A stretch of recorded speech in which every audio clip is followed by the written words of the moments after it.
Assalamualaikum warahmatullahi wabarakatuh. Alhamdulillahirabbil alamin wa bihi nasta'in wa ala umuri dunya waddin. Assalatu wassalamu ala asrofil anbiya'i wal mursalin Sayyidina Maulana Muhammadin wa ala alihi wa sahbihi ajma'in, amma ba'du.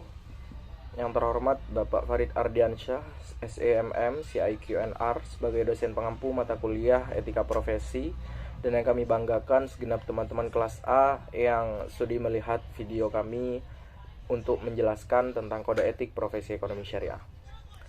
Kami dari kelompok 13 yang beranggotakan Saudari Nurul Fitriah dan saya sendiri, Sip Amir, dan juga rekan saya Siti Asmayatul Rofa'ah.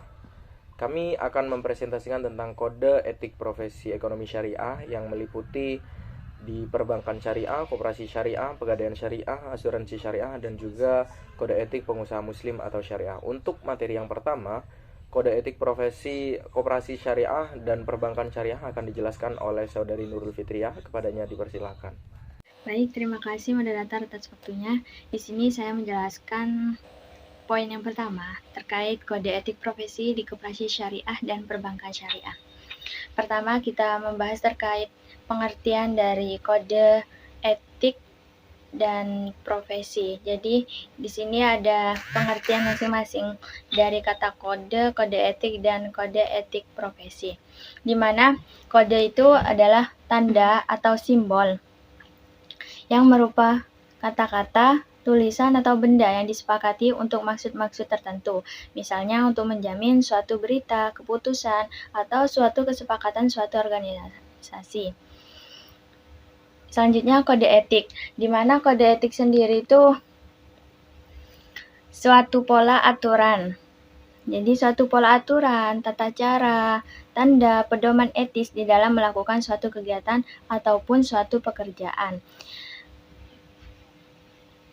Selanjutnya itu kode etik profesi.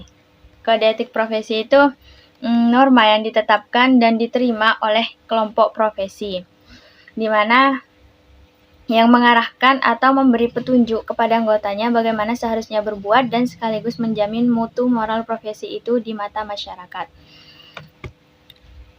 Yang pertama yaitu kode etik koperasi syariah. Adapun pengertian dari kode etik koperasi syariah yaitu prinsip-prinsip yang merupakan kesatuan moral yang melekat pada suatu profesi sesuai kesepakatan organisasi profesi yang disusun secara sistematis yang dilakukan di koperasi syariah sebagai panduan profesionalitas bagi pengawasan dan pelaksanaan koperasi. Adapun dari kode etik koperasi syariah di sini ada 7. Yang pertama yaitu wajib bersikap jujur, tegas, memiliki rasa tanggung jawab. Selain itu, objektif, independen, dan selalu konsisten dalam menyuarakan pendapat berdasarkan fakta pemeriksaan. Yang kedua yaitu memiliki kesetiaan dalam segala hal, di mana yang berkaitan dengan profesi serta organisasi dalam melaksanakan tugas. Yang ketiga yaitu bisa mengendalikan diri dari berperilaku sopan, serta saling mempercayai untuk mewujudkan kerjasama yang baik dalam melaksanakan tugas. Yang keempat yaitu menjalankan tugas, melaksanakan tugas dengan cermat, teliti, dan akurat sesuai dengan standar dan pedoman yang sudah ditetapkan.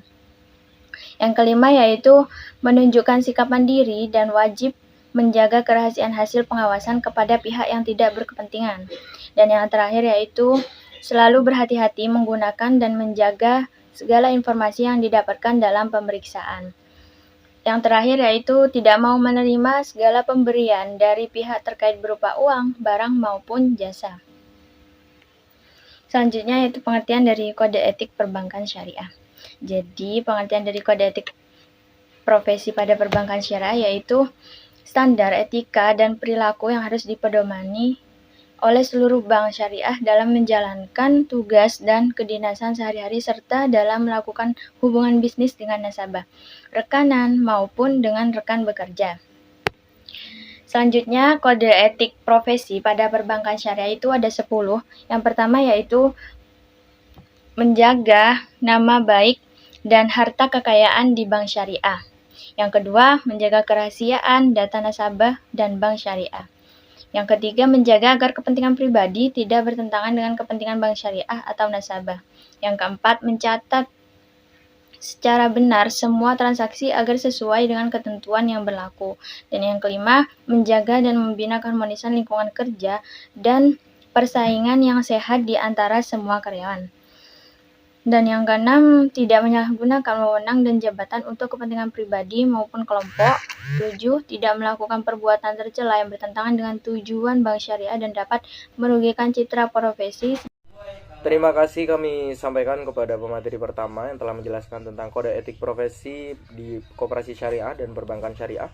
Untuk selanjutnya, materi kode etik profesi di pegadaian syariah dan asuransi syariah akan dijelaskan oleh saya sendiri. Sebelumnya, kode etik pegadaian syariah itu mungkin kode etiknya telah dijelaskan definisinya oleh pemateri pertama. Kami akan menjelaskan tentang kode etik yang terkhusus pada pegadaian syariah. Untuk penetapan standar etika perusahaan di pegadaian syariah itu dituangkan dalam Peraturan Direksi Nomor 40 Tahun 2017 milik PT Pegadaian Persero tentang standar etika perusahaan atau Code of Conduct.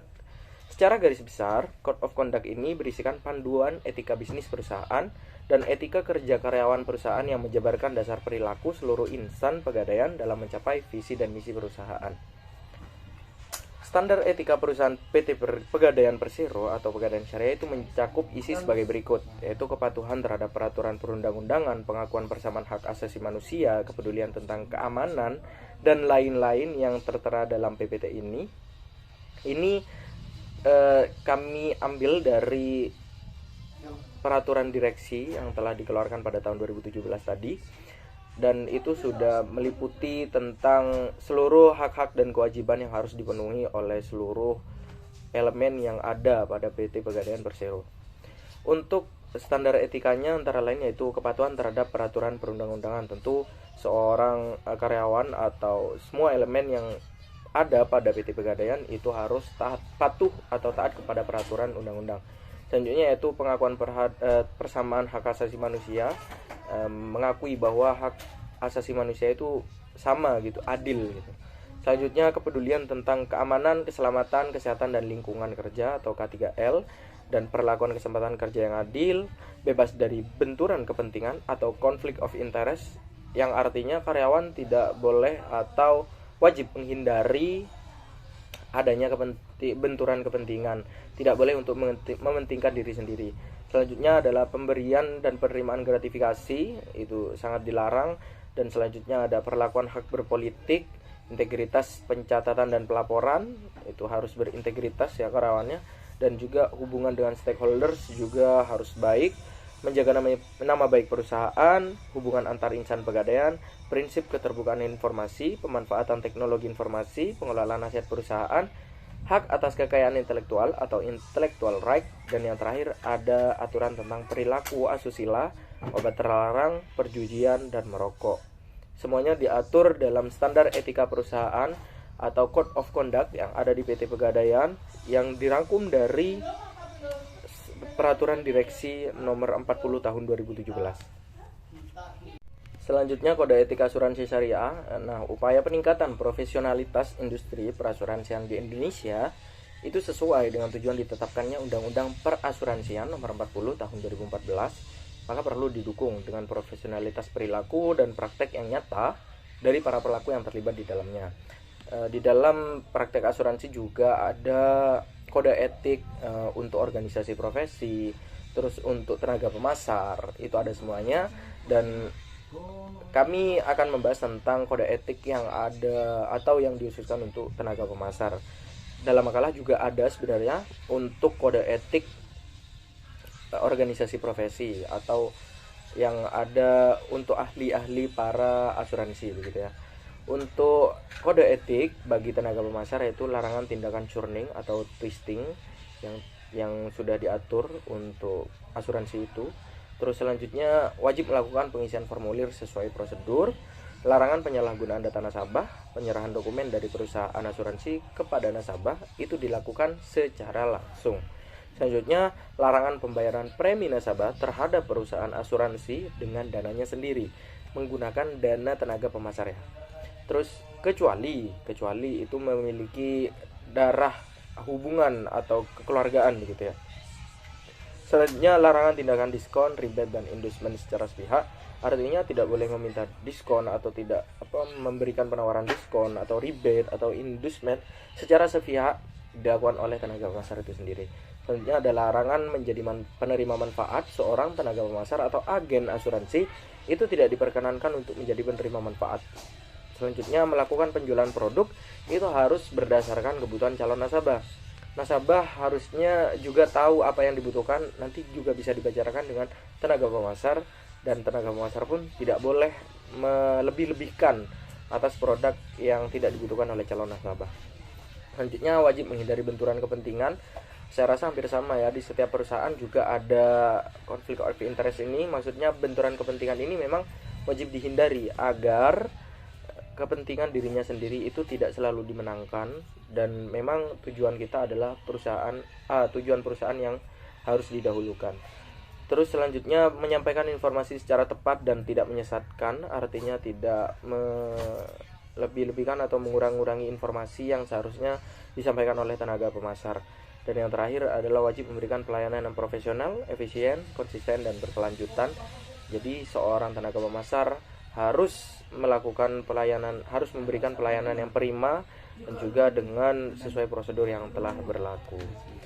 Mungkin begitu materi yang dapat saya sampaikan. Untuk selanjutnya, materi tentang kode etik profesi pengusaha muslim atau syariah disampaikan oleh Mbak Siti Asmayatul Rofa'ah. Kepadanya disilakan. Baik, terima kasih moderator. Saya di sini akan menjelaskan tentang kode etik profesi pengusaha muslim atau syariah. Sebelumnya saya akan menjelaskan tentang bisnis terlebih dahulu. Secara etimologi, bisnis itu sendiri keadaan di mana seorang atau sekelompok orang sibuk melakukan pekerjaan yang menghasilkan keuntungan. Terus menurut Bukhari juga 2007, pengertian bisnis adalah suatu kegiatan yang berorientasi pada profit yang memproduksi barang atau jasa untuk memenuhi kebutuhan masyarakat.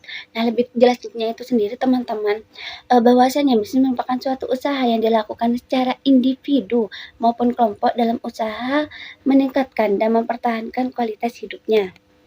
Bukankah agama Islam itu sendiri mengajarkan nilai-nilai etika dalam semua aspek kehidupan manusia yang sangat lengkap dan tidak dimiliki oleh ajaran agama lain dan teorinya?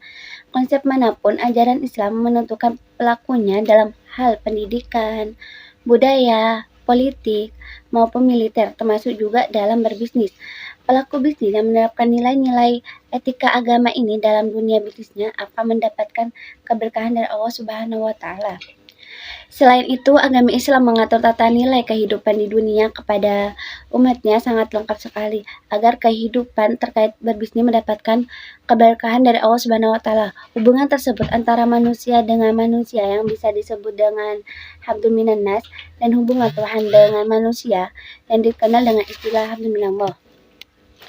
Etika bisnis Islam mempunyai fungsi substansial yang membekali para pelaku bisnis beberapa hal sebagai berikut. Yang pertama itu ada membangun kode etik Islami yang mengatur, mengembangkan, dan mengucapkan metode atau menancapkan metode berbisnis dalam kerangka ajaran agama. Kode etik ini juga menjadi simbol arahan agar melindungi pelaku bisnis dari resiko. Terus yang kedua itu ada kode ini dapat menjadi dasar hukum dalam menetapkan tanggung jawab para pelaku bisnis, terutama bagi diri mereka sendiri antara komunikasi bisnis, dan di atas segalanya adalah tanggung jawab di hadapan Allah Subhanahu wa Ta'ala. Terus yang ketiga, kode etik ini dipersepsi sebagai dokumen hukum yang dapat menyelesaikan persoalan yang muncul daripada harus diserahkan kepada pihak peradilan. Untuk selanjutnya itu tentang kode etik profesi bagi pengusaha muslim. Sebelumnya, seorang pengusaha dalam pandangan etika Islam bukan sekedar mencari keuntungan, melainkan juga keberkahan, yaitu kemantapan dari usaha itu dengan memperoleh keuntungan yang wajar dan diridhoi Allah Subhanahu wa Ta'ala. Ini berarti yang harus diridhoi oleh seorang pembisnis muslim adalah bukan sekadar keuntungan material atau bendawi, tetapi yang terpenting adalah keuntungan imaterial atau ukhrawi. Kebendaan yang profana atau transenden baru memaknai apabila diimbangi dengan kepentingan spiritual yang transenden atau ukhrawi. Nah, berikut kode etik profesi bagi pengusaha muslim. Yang pertama itu ada niat yang benar, di mana dengan niat yang benar, perbuatan mubah semisal jual beli bisa berubah menjadi bernilai pahala, sehingga seluruh sisi kehidupan seorang muslim bernilai ibadah dan ketaatan. Niat yang benar dalam hal ini adalah menginginkan kebaikan untuk diri sendiri dan orang lain. Niat baik untuk diri sendiri berupa menjaga diri dan berkonsumsi harta yang haram, menjaga kehormatan sehingga tidak meminta-minta, menguatkan diri sehingga bisa melakukan ketaatan kepada Allah Subhanahu wa Ta'ala, menjaga jalinan silaturahmi, berbuat baik dan kerabat dan nilai-nilai baik lainnya. Terus yang kedua itu ada akhlak yang luhur. Di antara akhlak yang luhur yang sangat diperlukan dalam dunia bisnis adalah jujur, amanah, qanaah, memenuhi janji, menagih hutang dengan bijak, memberi tempo untuk orang yang kesulitan melunasi hutangnya, memanfaat atau memaafkan kesalahan orang lain, menunaikan kewajiban, tidak menipu dan tidak menunda-nunda pelunasan hutang. Akhlak luhur adalah tiang penegak urusan agama dan dunia. Nabi Shallallahu Alaihi Wasallam diutus dengan misi penyempurnaan akhlak mulia. Orang yang paling baik akhlaknya adalah orang yang paling Nabi cintai dan tepat duduk paling dekat dengan Nabi. Yang ketiga ada bisnis dalam hal-hal yang baik saja. Allah telah menghalalkan yang baik-baik saja dan mengharamkan yang buruk-buruk bagi hamba-hambanya. Seorang bisnisman muslim tidak akan keluar dari bingkai ini meski ada tawaran yang menggiurkan dalam bisnis yang haram. Bisnis dalam hal-hal yang haram seperti homer, bangkai daging, babi, dan transaksi ribawi tidak akan terlintas dalam benak seorang muslim. Tidaklah diragukan bahwa ini adalah ciri khas bisnisman muslim, seorang yang seluruh aktivitasnya berangkat dari keadaan halal dan haram, serta semuanya usahanya diniatkan untuk meraih ridha Allah Subhanahu wa Ta'ala. Yang keempat ada menunaikan kewajiban. Dari Abu Hurairah, Nabi Shallallahu Alaihi Wasallam bersabda bahwasanya Allah Ta'ala berfirman, ada 3 golongan manusia yang akan aku adalah musuhnya pada hari kiamat. Yang pertama, seorang berjanji dengan menyebut namaku lalu dia melanggar janjinya. Yang kedua, seorang yang menjual orang yang merdeka lalu dia menikmati hasil penjualannya tersebut. Dan yang terakhir itu seorang yang mempekerjakan orang lain setelah seorang tersebut bekerja dengan baik upaya tidak dibayarkan. Hadis riwayat Bukhari nomor 2150. Terus yang kelima ada menjauhi riba dan berbagi transaksi terlarang yang mengantarkan kepada riba.